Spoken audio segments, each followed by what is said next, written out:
다니엘서 3장 13절에서 18절까지 말씀입니다.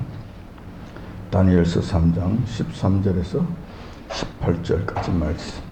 구약성경 1236페이지에 있습니다. 다 찾으신 줄 알고 제가 받들어 봉독하겠습니다.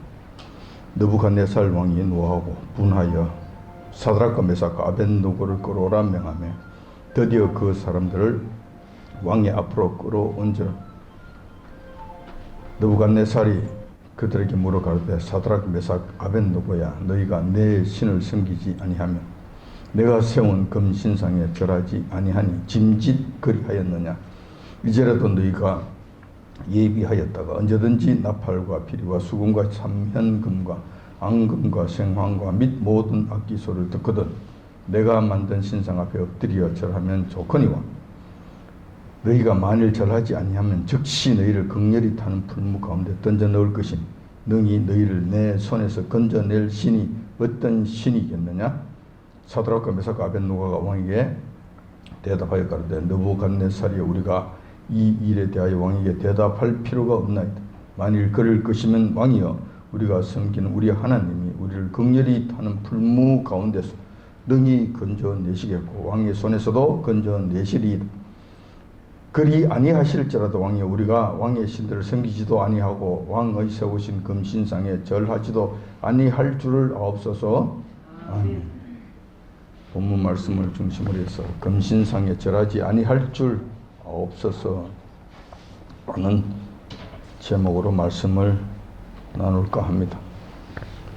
여러분들이 잘 아시는 바와 같이 지난 8월 27일 목요일에는 청와대에서 기독교 대표 17명과 간담회를 가졌습니다.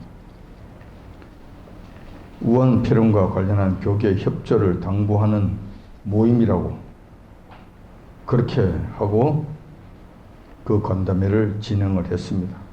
근데 그 간담회 상황을 살펴보면 참으로 참담하기 그지 없습니다. 문재인이 교계 대표들을 불러다 놓고 일방적으로 훈계하고 일방적으로 급박하는 것으로 끝이 났습니다.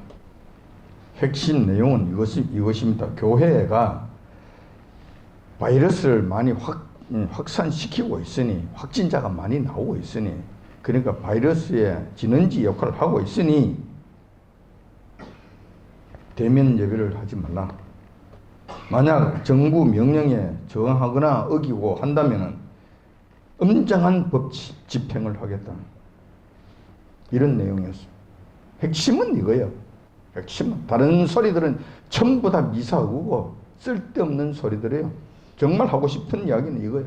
문제는 평소부터 그래요. 기독교 저걸 말살해야 된다고, 기독교 저거 없애버려야 된다고 늘 말했던 자입니다.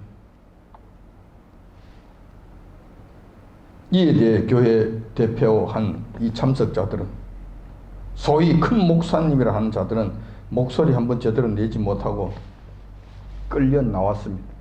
차 한잔 얻어먹고 그냥 끌려 나왔습니다. 말 한마디 제대로 하지 못했습니다.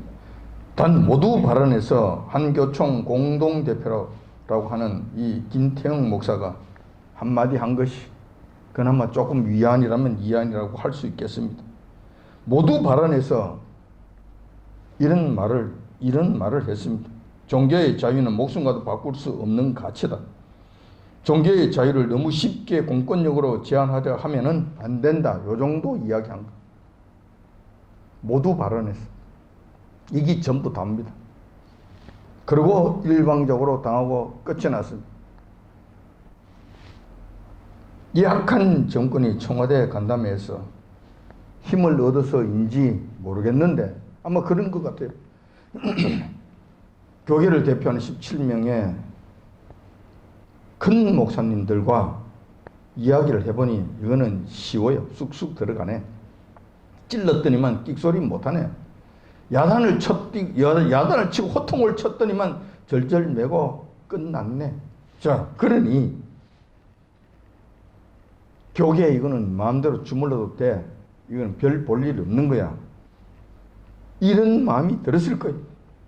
그래서 힘을 얻어서 그런지 어떤지 교계를 만만하게 봐서 그런지 어떤지 모르겠습니다만은 청와대 간담회 이후에 연일 주일 예배에 대한 행정명령을 쏟아내고 있습니다. 여러분들도 대부분 많이 접했을 거예요.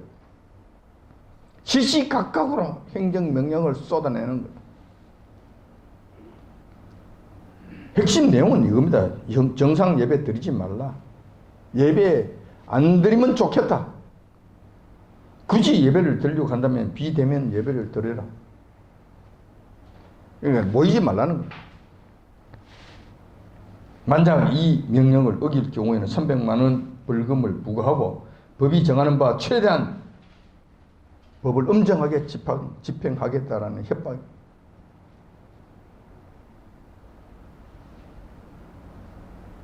이 일로 인해서 교계들이 지금 정신을 못 차리고 있습니다. 정확한 지침도 없고 어떻게 할 방법도 없습니다. 각자 교회들이 자기가 알아서 자기가 처신하고 자기가 갈 길을 찾아서 가는 거예요. 그 잘났다고 떠들어댔던 교단은 어디 가고 없고 늘 행세하고 명령만 해대던 큰 소리 치던 교단 총회, 교단 노회 어느 하나 책임지는 곳 없습니다. 이렇게 해야 된다고 말하는 곳 없습니다. 각자 숨기 바쁘고 각자 자기 발뺌하기 바쁘고 각자 자기 갈 길 바쁩니다. 자기네들이 알아서 살아야 이거죠. 그리고 내인데 책임 전가하지 말라는 거예요. 문제는 여기서 끝날 것인가? 그들이 이야기하기는 이번 주만 잘 참아주면 된다. 8월 5일까지만 하면 된다. 이러고 있습니다. 그런데 과연 그렇게 될 것인가? 그들의 말을 믿을 만한 것인가? 정말 그럴 것인가? 천만의 말씀이죠. 여러분들이 그 말에 속으면은 여러분들이 정말 어리석은 거죠. 정말 순진한 거죠. 그렇지 않습니다. 종교계라고 하면서 불교 천주교는 아무런 문제 없습니다. 태클을 거는 것이 없습니다. 그들에 대해서는 아무런 말이 없습니다. 유독 기독교만 집중 공격을 하고 있습니다. 교회 사람들만 전부 다 불러다 놓고 우한 폐렴 검사를 할 것 같으면 어떻게 될 것 같아요? 안 나올 것 같습니까? 몇 사람이라도 나오겠지. 그 어정쩡한 보건소 그 검사를 통해서 생사람도 잡는 그 보건소 검사를 통해서 기독교인들만 붙잡아 놓고 계속 조사를 할 것 같으면 그 시험을 할 것 같으면 그 폐렴 양성 반응이다 안 나오겠습니까? 나오겠지. 당연히 나오겠지. 그러면 교회에서 이렇게 나왔다고 막 떠들어대는 거예요. 아닌 말로 경찰 전부 다 불러다가 경찰에다가 전부 다 똑같이 그 조사를 한번 해보자 이거예요. 그럼 안 나오는가? 공무원들 전부 다 붙잡아 놓고 좀 해보자 이거예요. 안 나오는가? 나오겠지. 근데 그 놈들은 안 해. 자기들은 안 해. 보고 저는 죽여야 되겠다 싶은 그 단체만 집중적으로 공격해서 그렇게 죽이려고 덤벼드는 거예요. 그리고 대통령이라는 작자가 통계라고 들고 앉아가지고 지금 결과가 통계적으로 나왔으니 이거는 인정해야 되지 않겠냐고 하고 이렇게 떠들어대는 요 하나님 앞에서 그따위 짓을 했으니 정말 용서받지 못할 겁니다. 여러분들 문재인을 위해서 기도하지 마십시오. 그가 정신을 차려서 선한 자가 되도록 기도하지 마십시오. 그거는 하나님께서 원하시는 기도가 아닙니다. 그런 기도하는 거 아니에요. 그는 절대로 용서받지 못합니다. 그의 죄가 너무 크기 때문에. 따라서 저들의 공격은 여기서 끝나지 않을 것입니다. 교회가 모두 문을 닫고 없어지거나 교회가 이 정권의 시녀가 되어서 고분고분 말을 듣는 꼭두각시가 될 때까지 집요한 공격이 계속될 겁니다. 지난 5월달인가 6월달 또 그랬지 않습니까? 자, 얼마까지만 지나면 여분만 하면 언제까지만 하면은 그 다음부터는 괜찮습니다 했잖아요. 그러다가 이번에 또 시작하잖아요. 8.15 사건 때문에 그렇다고 그러잖아요. 그럼 8.15 이 사건으로 인해서 만약 그렇다고 할 것 같으면 8.15 이후에 보름만 지나고 나면 끝이 나야 되잖아요. 그런데 또 하잖아요. 또.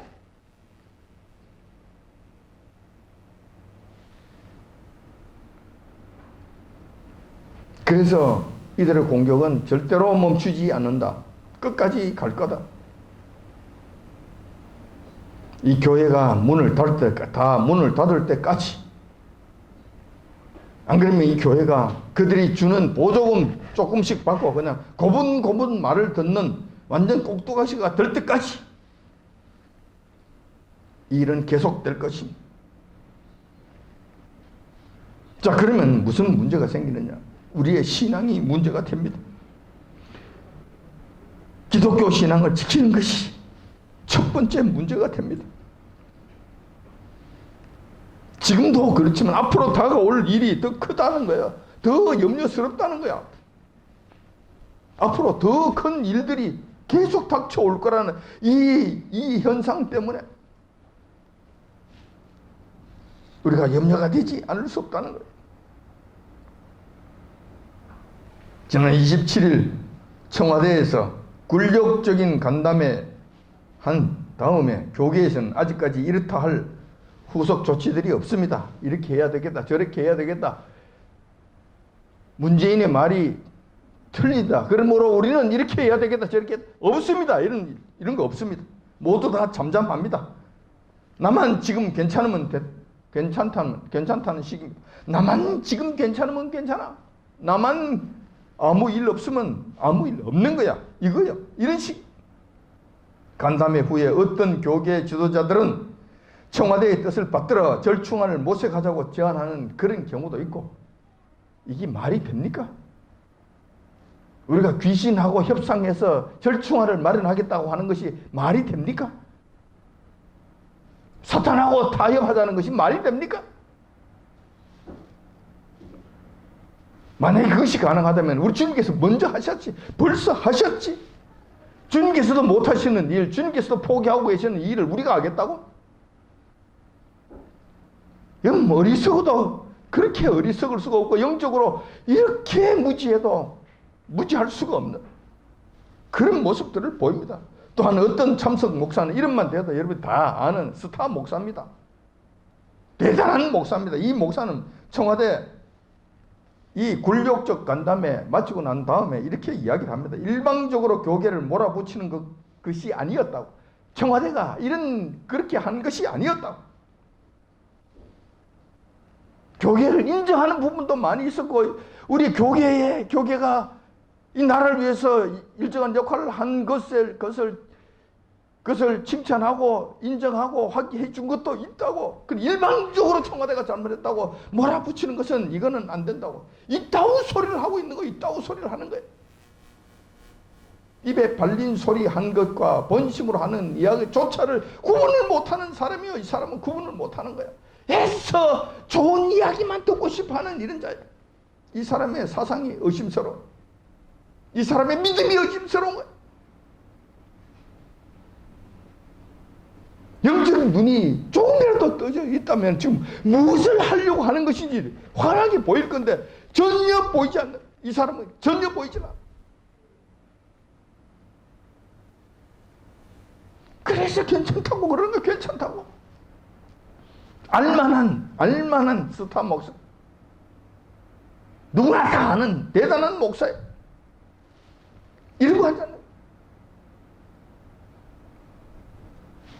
냄비에 들어앉아 있는 개구리로서 지금 냄비가 끓고 있는데도 아무런 생각이 없는 것 같아요.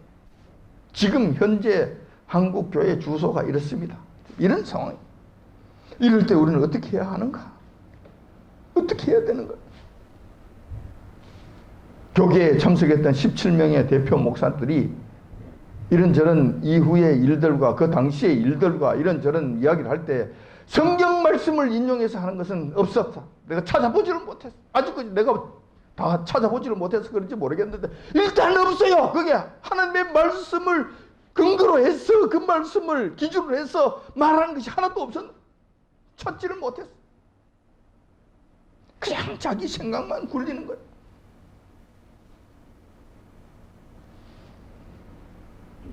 모든 문제는 성경적 관점에서 하나님께서 말씀하신 그 말씀에 의지해서 분석하고 판단해야 됩니다. 그리고 그 말씀에 근거해서 우리의 행동을 결정해야 합니다. 우리는 세상 명령에 따라 사는 자들이 아니고 하나님의 말씀에 따라 살아가기로 다짐했던 자들입니다. 그러므로 그 말씀이 우리의 삶의 중심이 되어야 돼요. 말로만 떠들어대, 말로만. 불쌍한 성도들만 들이있다 몰아대는 거예요. 뭐 해야 된다, 뭐 해야 된다, 뭐 해야 된다, 뭐 해야 된다, 말씀해야 된다, 어째야 된다. 지시는 뭐같이 하면서 정작 본인은 결정적인 순간에 안 한단 말이에요. 기도하라고 그렇게 소리 질러놓고 자기는 나가버리는 거예요. 기도 안 하고 나가버리는 거예요.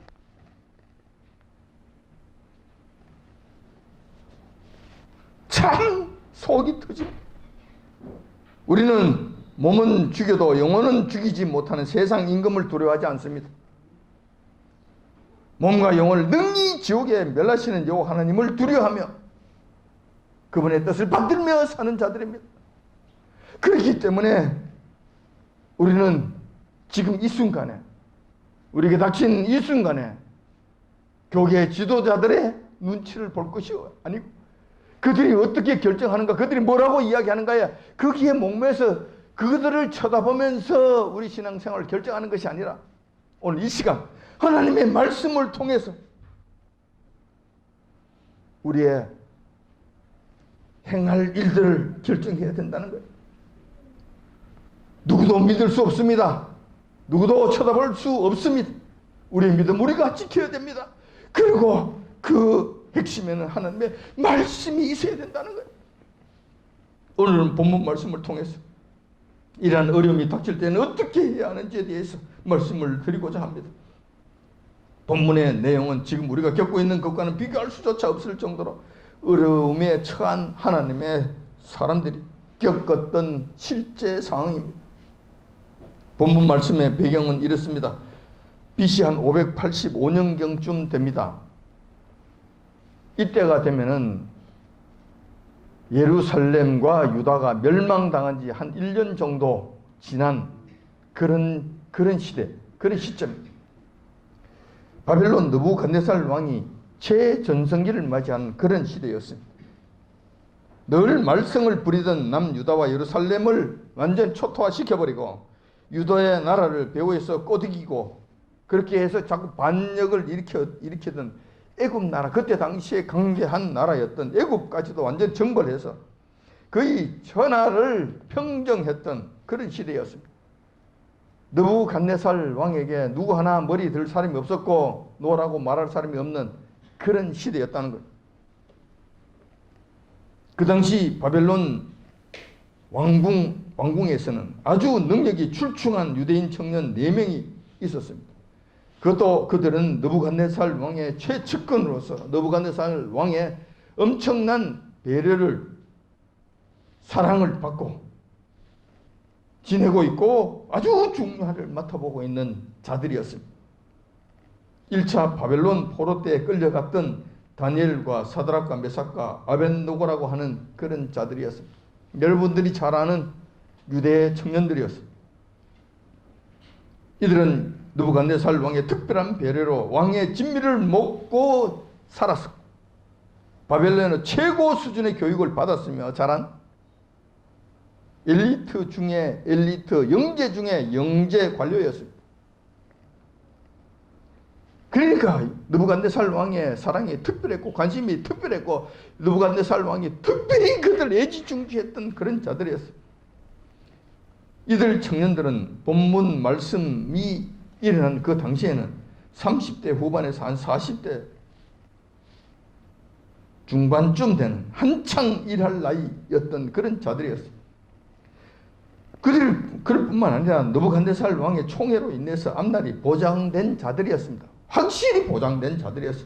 그 당시에도 바벨론의 도를 다스리는 지방 방백, 다시 말해서 도지사급이 아니라 이렇게 되면은 어떤 지역의 총독 어떤 한 지방 한 나라를 다스리는 총독의 자격으로 나가서 지금 그 일을 맡아보고 있는 그런 자들이었어요. 그러므로 그들의 위상은 대단했습니다. 정말 대단한 자들이. 그들이 지금 누리고 있는 권세와 권위와 능력은 우리가 생각하는 것보다 그 이상이었어요. 대단한 권세를 누리고 있습니다. 느부갓네살 왕이 총애하고 있으니 그 누구도 건드릴 수 없어요. 그런 자들이었다는 거예요. 이런 상황 하에서 본문의 말씀이 진행됩니다. 이때 당시에 예루살렘은 멸망당했고, 당연히 멸망당했고 흔적도 없이 사라졌습니다. 하나님을 믿는 신앙 없습니다. 섬기는 제사 없습니다.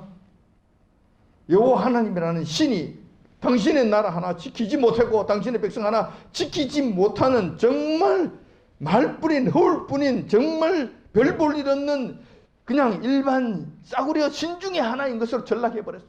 완전히 확인이 돼버린 거예요. 만약에 그 하나님이라는 신이 대단한 신이었다면 그 나라를 지켜줘야 돼요. 그 성을 지켜줘야 돼요. 그 백성들을 돌봐줬어야 돼요. 그런데 그렇지 못했잖아요. 그런 상황이었다는 거예요. 자, 이때쯤 해서 느부갓네살 왕이 자신의 금신상을 만듭니다. 유대 나라와 애국까지 전부 다 평정했으니 느부갓네살 왕은 자기의 자랑에 하늘을 찔렀을 거예요. 자기의 위엄을 드높이는 그런 영원한 기념물을 만들고 싶었을 거예요. 뿐만 아니라 자기가 신이 되어서 자기를 섬기는 자기의 신을 하나 만들고 싶었을 거예요. 자기가 신이 되는 그 자리에 한번 올라가 보고 싶었을 거예요. 바벨론 신을 보니 별것 아니야. 마르둑이라는 신, 그냥 큰 신상 하나 만들어 놓고 제사장 대놓고 그 제사 지내라 그러면 그 신이 되는 거예요. 나도 그렇게 하면 되지. 못할 거 뭐 있어. 근데 마르둑이라는 신은 별 볼 일 없는데 나는 진짜 살아있는 신이잖아. 그리고 애굽, 유대, 싸그리 전부 다 평정했던 능력 있는 능력의 왕이잖아. 능력의 신이잖아. 내가 마르둑보다 더 클 수 있지. 만들어. 되는 거죠. 그래서 바벨론 두라평원이라고 하는 그곳에 어마어마한 크기의 금신상을 세웁니다. 높이가 27m 정도, 넓이가 한 3m쯤 됩니다. 27m 같으면 어느 정도 되겠습니까? 한 10층 높이의 그 아파트 아닙니까? 지금 우리 앞에 보이는 이 아파트 단지의 아파트 한 동과 같은 거예요. 우리는 지금 높이에 대한 개념이 별로 없지만 옛날에는 이 정도 높이 같으면 하늘을 찌른다 그랬어요. 하늘을 찌른 2층 집이 잘 없는 그런 시대에 이 정도 크기면 어마어마한 크기예요.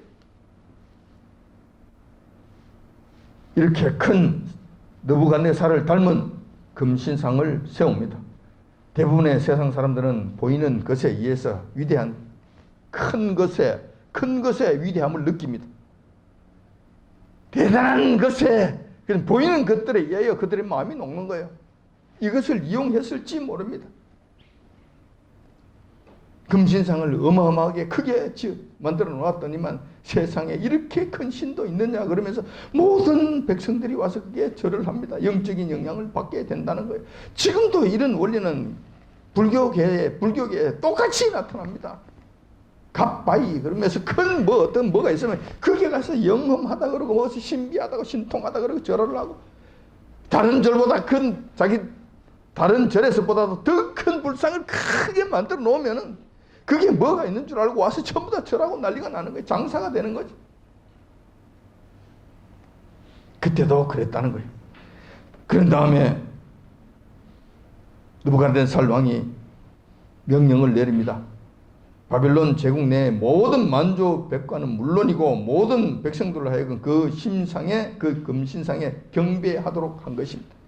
만약에 그 금신상에 절하지 않는다면 절하지 않는 자들이 있다면 누구든지 극렬히 타는 풀무불에 던져 넣어서 완전히 태워 죽이겠다고 엄하게 경고를 하는 것.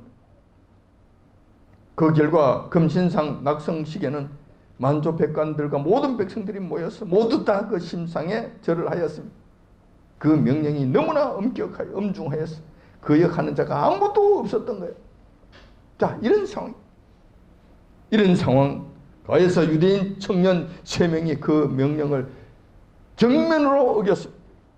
모든 백성들과 관료들이 금신상에 절을 할 때 3명의 유대 청년들 사드락, 메삭, 아벤노고만 꿈쩍도 하지 않고 그 금신상에 절하지 않았던 것입니다. 뻔히 보고도 안 한 거예요. 뻔히 알고도 안 한 거예요. 자, 이 사실이 적은 이 사실이 아닙니다. 일반 백성이라고 해도 용서받지 못할 것인데 이렇게 높은 지위에 있는 이 자들이 노골적으로 이런 일을 행했으니 용서를 받을 수 있겠는가? 이 사실이 느부갓네살 왕에게 보고가 됐습니다.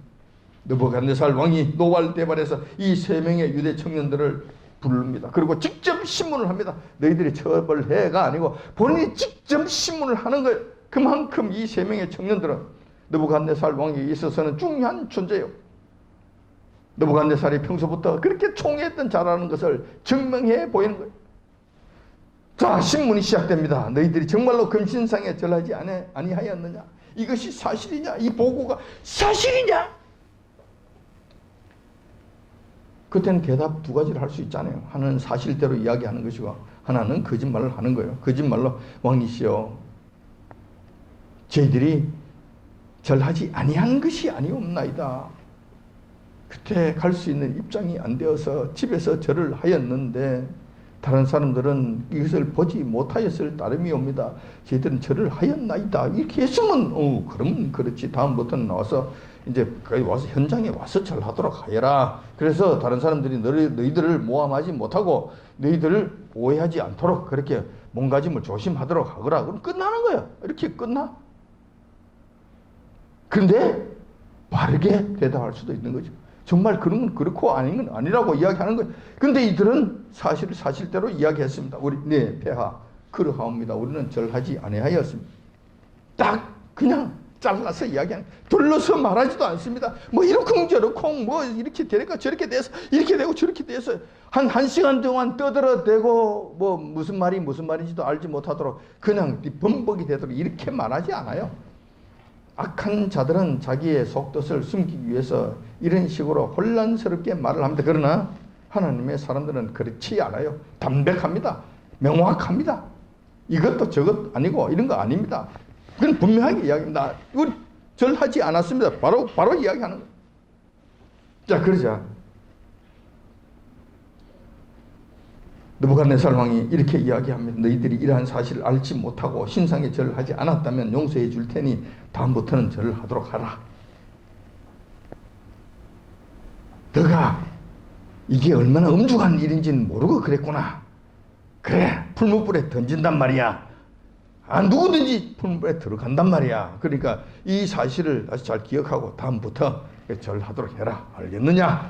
자, 이러면 알겠나이다. 여기서 노라고 이야기 못하지요. 어떻게 하겠어요? 그때 당시에 느부갓네살 왕의 위엄이 얼마나 대단했습니까? 만조백관이 전부 다 보는 자리 아니었습니까? 그 위세에 그 기운에 압도되어서 머리도 들지 못했을 것인데 숨도 제대로 쉬지 못할 것인데 용서를 해주잖아요. 용서를 해주잖아. 다음부터 하지 말라고. 그러면은 그럴 거예요. 다음에 안 할 땐 안 할 값이라도 지금은 모면하자. 알겠나이다. 성은이 만극하나이다. 그러고 나오면 끝나는 거예요. 나오면 끝나. 그리고 그 다음 일은 그 다음에 한번 생각해 보자고. 그렇게 할 수 있었을 거예요. 그런데 그들은 그렇게 하지 않았다는 거예요. 저희들은 그럴 수 없습니다. 신상에 절할 수 없습니다. 우리는 절대로 신상에 절할 수 없습니다. 딱 잘라서 말하는 거예요. 자, 이렇게 되면 느부갓네살 왕의 위신이 뭐가 됩니까? 용서해 주려고 그러고 배려해 주고 다른 사람보다 특혜를 많이 주고 이렇게 했는데 그렇게 하면 성은이 만극하나이다. 그러고 그 앞에 무릎 꿇어야 당연한데 오히려 당당하게 그럴 수 없습니다. 바로 그냥 직격탄 바로 날려버려. 느부갓네살 왕의 위신이 완전히 그냥 땅바닥에 꼬그라지는 그 순간입니다.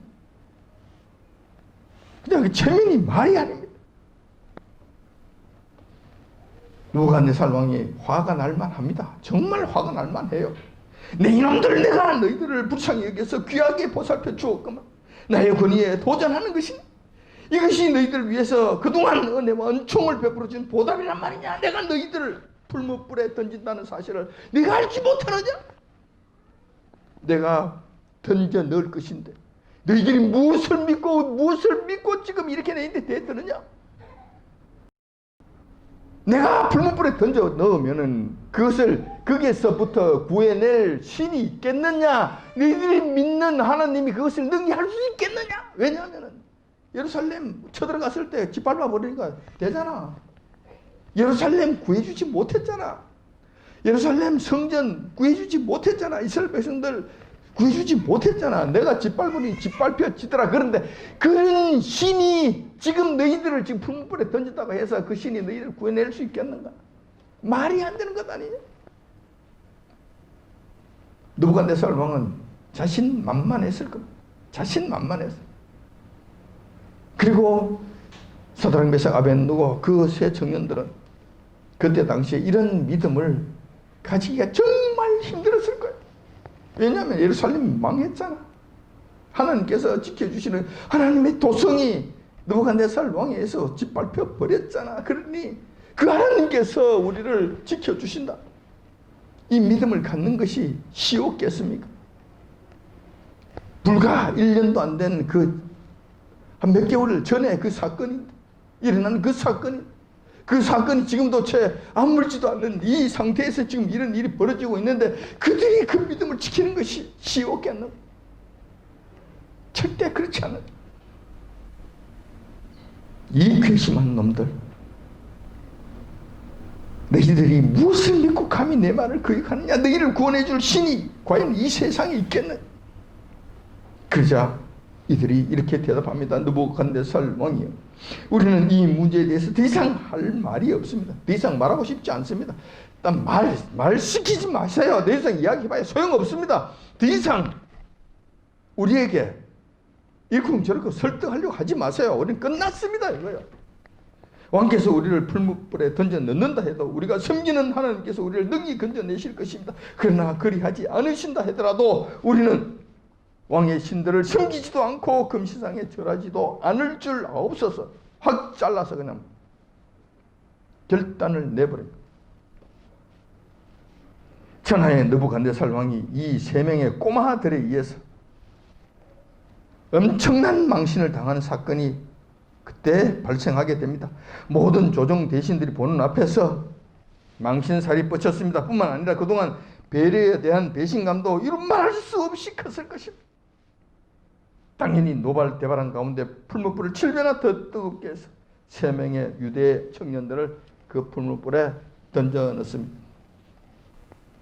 그 결과가 어떻게 됐습니까? 여러분들이 잘 아시는 내용이에요. 풀무불에 던지는 병사들이 불에 타 죽었습니다. 그러나 던져 넣었던 그 3명의 청년들은 불 속에서 유유히 걸어 다닙니다. 그 앞에 다른 한 사람이 앞장을 서고 걸어가면서 그 풀무불 속을 무슨 헤엄치듯이 시원한 에어컨 바람을 쐬면서 산책하듯이 그 안을 돌아다니는, 여호와 하나님께서 친히 그들에게 임하셔서 그들을 지켜주시는 역사가 일어난 거예요.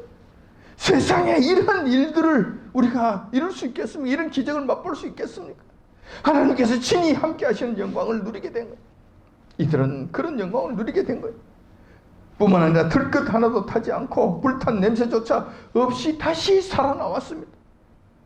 냄새 하나 나지 않는, 뿐만 아니라 천하의 느부갓네살 왕이 이 3명의 청년들과 여호와 하나님 앞에 무릎 꿇고 설설매, 다시는 여호와 하나님을 설만히 여기는 자가 있으면 전부 다 쪼개버리겠다고, 그냥 쪼개버리겠다. 천하의 느부갓네살 왕이 여호와 하나님 앞에 무릎을 꿇고 이 3명의 청년들에게 절절매는 이런 큰 역사가 일어났다는 것, 이런 역사가 일어났다는 것. 하나님의 자녀들에게는 어느 때나 항상 신앙의 위기가 찾아오게 마련입니다. 이상한 일이 아닙니다. 문제는 이런 위기를 어떻게 이겨내느냐 하는 데 있습니다. 우리는 신앙의 위기를 부정적인 것으로만 생각할 필요가 없습니다. 왜 이런 일이 생겨? 이럴 필요 없다는 거예요. 신앙의 위기 뒤에는 항상 그에 따른 영광도 있기 때문에 그렇습니다. 즉 다시 말해서 신앙의 위기를 믿음으로 잘 극복하면 세 명의 유대 청년들처럼 큰 영광이 뒤따라오게 됩니다. 만약 신앙의 위기와 실행이 없다면 그 큰 영광은 기대할 수가 없을 것입니다. 그 어마어마한 그 영광은 우리가 직접 맛볼 수가 없다는 거예요. 그런 측면에서 이런 위기를 너무 부정적으로 받아들일 필요가 없다는 말입니다. 긍정적인 요인도 있다는 거예요. 그러므로 인해서 이런 위기를 통해서 우리의 믿음을 다시 한번 증명해 보일 수가 있고, 이 믿음을 잘 극복함으로 말미암아 하나님의 그 신 은혜를 맛볼 수 있다는 거예요. 이런 측면에서 이 위기를 부정적으로만 보지 말라는 거예요. 우리는 본문 말씀을 통해서 몇 가지 교훈을 얻을 수가 있습니다. 그 유대 청년들은 확고한 믿음을 갖고 있었다는 거예요. 이것이 핵심이에요. 이 처음과 끝이요. 모든 거예요. 모든 거예요. 신앙의 위기는 언제나 어느 때나 닥쳐올 수 있습니다. 내용은 여호와 하나님을 섬기지 말라, 대신 우상을 섬기라는 내용으로 나타납니다. 항상 이 신앙의 위기는 이것으로 나타나는 거예요. 여호와 하나님과의 관계를 그냥 끊어버리는 거, 무너뜨려 버리는 거예요. 그리고 여호와 하나님을 섬기지 말고 세상을 섬겨라, 다른 것을 섬겨라, 우상을 섬겨라, 다른 데 눈을 돌려라, 그렇게 하면 된다는 거예요. 어떤 식으로든지 이런 식으로 오는 거예요. 그런데 가끔씩은 그러한 위기가 벌칙과 관련해서 함께 온다는 거예요. 만약에 말을 듣지 않아? 이렇게 안 해? 그러면 가만두지 않는다라는, 이것이 항상 붙는 것이, 가끔씩은 이런 일이 붙는다는 거예요. 따라다닌다는 거예요. 그때 당시에는 풀무불에 그냥 단자 넣어버리겠다는 거예요. 이것이 벌칙으로 그들에게 강요하는 강조예요. 그러나 지금 우리에게는 벌금 300만이라는 것과 말 안 들으면 구속수사하겠다는 이런 내용, 이런 정도예요. 불무불행에 비할 것 같으면 턱없이 작은 거예요. 아주 약한 거예요. 그 벌칙이 아주 약한 거예요. 그런데도 지금 모두들 겁을 먹습니다. 모든 교회가 전전긍긍을 하고 절절 매고 있습니다. 이거 하나 넘지 못하고 지금 전부 다 주저앉는.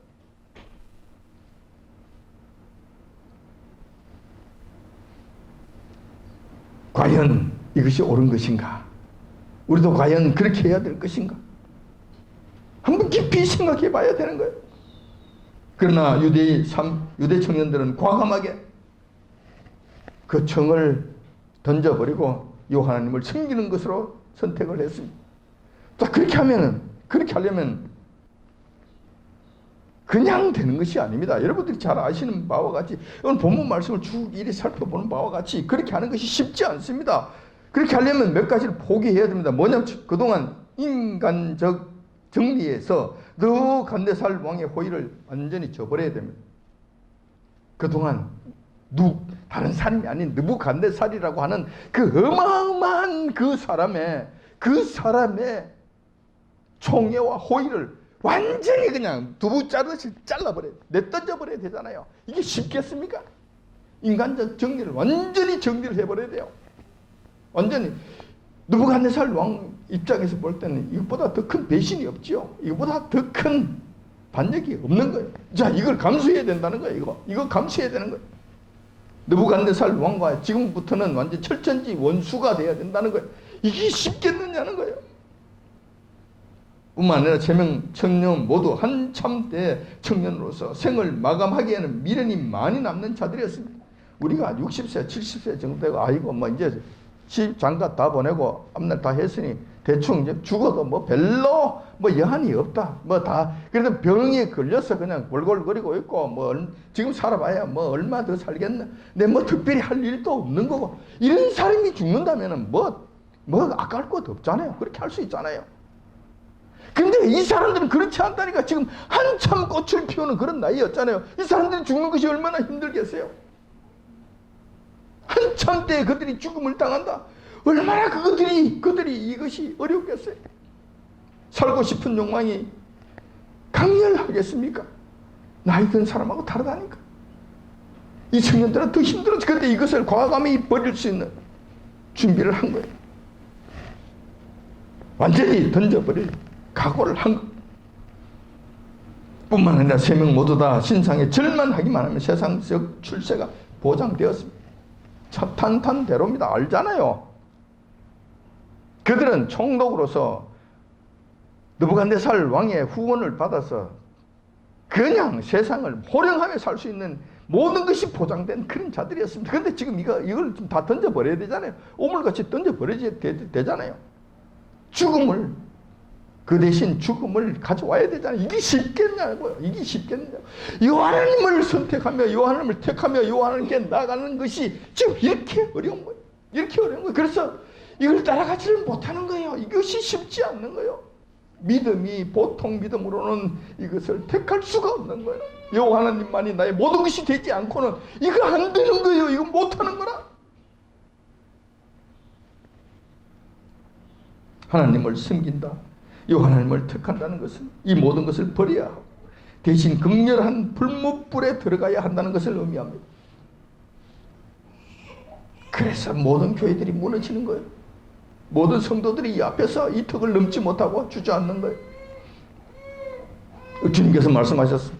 성경에서 말씀하고 있습니다. 그 영광을 바란다면, 그 영광에 따른 우리 주님과 더불어 영광을 누리려고 한다면 그와 더불어서 고난도 같이 받아야 하지 않겠느냐라고 말씀하시는 거예요. 지극히 당연한 거잖아요. 지극히 당연한 거. 영광은 바라면서 고난은 안 받으려고 그래. 이게 도둑놈 심보지. 이게 무슨 믿음입니까? 이건 아주 이기적인 나쁜 모습들이죠. 성경의 원리에 의하면 그렇게 될 수 없다는 거예요. 그렇게 안 된다는 거예요. 여기서 또 우리가 또 하나 교훈을 얻어야 될 것은 하나님의 신실하심입니다. 하나님께서는 절대로 당신을 믿고 따르는 백성들을 실망시키신 적이 없으십니다. 반드시 환난에서 건져주시고 약속을 지켜주십니다. 그것만 넘기면은 다시 말해서 풀문불에 들어가는 데까지, 던져지는 데까지, 그때까지만 견디면 그 다음부터는 여호와께서 책임져 주시는 거예요. 절대로 실망시키신 적이 없으시다. 절대로 믿으시기 바랍니다. 확신하시기 바랍니다. 그 약속은 대부분 우리가 상상조차 하지 못할 정도로 큰 것으로 나타납니다. 영광을 주시고 부귀를 주시고 영원한 세계에 영원한 영광 함께 주십니다. 주님의 영광, 큰 영광을 보고 싶은가? 환난에서 우리의 확실한 믿음을 보여라. 세 명의 유대 청년들처럼. 그러면 주님의 영광을 보게 될 거라는 겁니다. 하나님의 영광은 바라면서 위기시에 두려움으로 믿음을 버린다면 이는 우리 주님의 영광은커녕 우리 주님의 화를 자초하게 될 거라는 걸 기억하시기 바랍니다.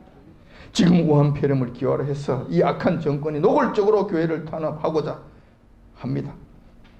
가진 술수를 다 쓰고 있습니다. 그 압박은 점점 더 가속화되고 있습니다. 대면 예배를 드리지 말라는 것이며 나아가서 교회 문을 닫으라는 요구입니다. 대면 예배 이것으로 끝나지 않습니다. 교회 문을 닫아야 끝이 납니다. 자기의 시종이 되어야만 끝이 납니다. 말살되어야 끝이 납니다. 우리는 지금 이것을 보고 있는 것입니다. 이럴 때 우리는 어떻게 해야 하는가? 정부 시책에 협조한다는 미명하에 교회의 문을 닫고 문재인의 말을 따를 것인가? 아니면 죽으면 죽으려는 각오로 하나님의 말씀을 따라 그분만을 경배하기로 결정할 것인가? 오늘 이 시간 저와 여러분들은 결정해야 될 줄 압니다. 마음을 다져야 될 줄 압니다.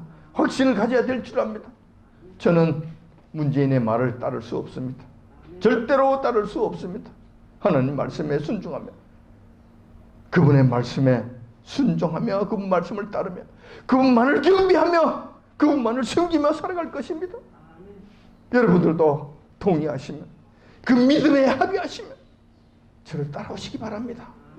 이 환난 가운데 어떤 어려움이 있다 하더라도 예배에 드리는 일을 중단하지 마시고 물리적으로 문이 철장으로 닫혀서 도저히 할 문을 열 수 없을 정도가 되면 모를까. 그렇지 않다면 우리 스스로 문을 닫는 일은 결코 없다는 것을 오늘 이 시간 여러분들에게 밝히는 바입니다.